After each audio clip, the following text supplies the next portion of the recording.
Most people believe that they would never harm another human being. They like to think that they would refuse immoral orders and stand up for what is right. But history and psychology tell a very different story. Again and again, ordinary people have committed extraordinary acts of cruelty, not because they were evil, but because they were told to do so by an authority figure. This disturbing reality led psychologists to ask a dangerous question. Why do people obey authority, even when it goes against their own moral values? In the early 1960s, an American psychologist named Stanley Milgram set out to answer this question. His research was heavily influenced by the events of World War II and the Holocaust. At the time, many people believed that only cruel or abnormal individuals could commit such acts. Milgram disagreed.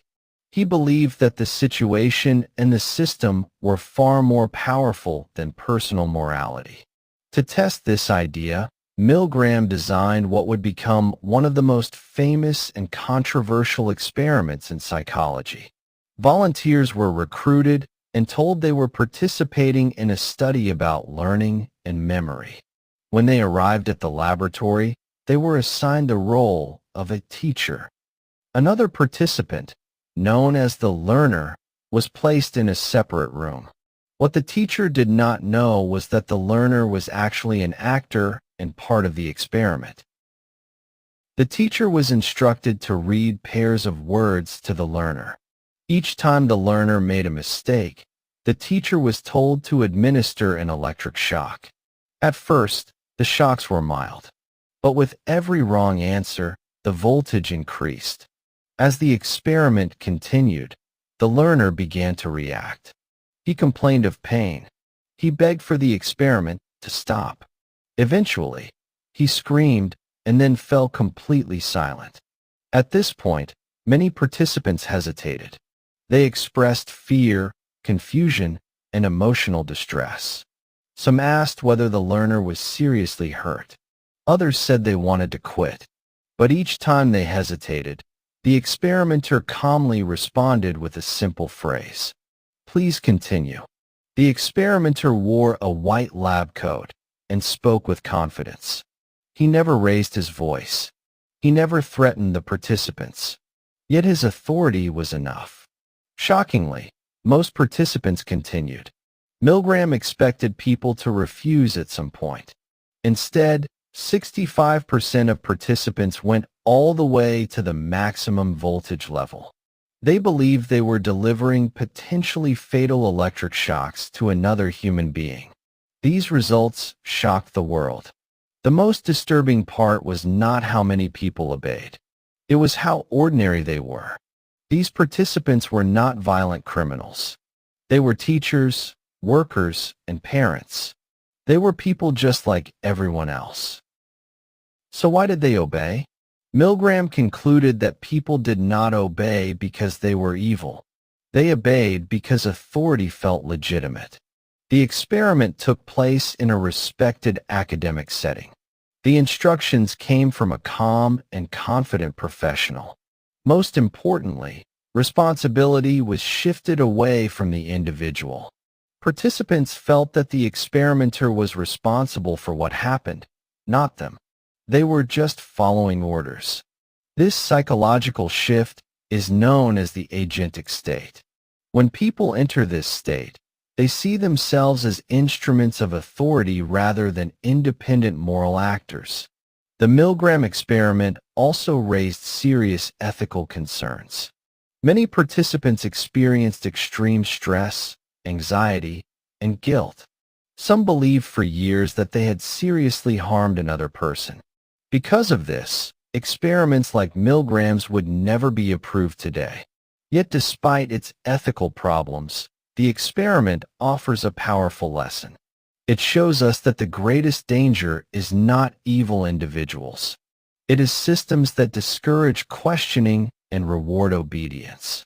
Just like the Stanford Prison Experiment, Milgram's study reveals how easily behavior can be shaped by authority and social roles. When people stop questioning orders, morality can disappear faster than we expect. Understanding this does not make us immune, but it makes us aware. And awareness is the first step toward responsibility. The real question is not whether people obey authority. The real question is when they should refuse. But the implications of the Milgram experiment do not end in the laboratory. Milgram's findings help explain some of the darkest moments in human history. When individuals operate inside powerful systems, personal responsibility often fades. People stop asking whether an action is right or wrong and start asking whether it is allowed. This psychological mechanism appears not only in war crimes or extreme situations, but also in everyday life. Employees follow unethical company policies. Citizens obey unjust laws. Students remain silent when authority figures abuse their power. In each case, the logic is the same. Someone else is seen as responsible. Someone higher up is making the decisions. Milgram himself warned that obedience is not inherently bad. Societies require a certain level of obedience to function. Rules, laws, and institutions depend on people following instructions. The danger emerges when obedience becomes automatic, when questioning authority is discouraged, when moral judgment is replaced by blind compliance. One of the most unsettling aspects of the experiment is how calmly participants continued. There was no chaos, no visible rage, just quiet obedience.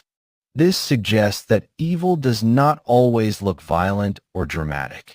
Often, it looks normal, polite, routine. Milgram believed that understanding this mechanism was essential to preventing future atrocities.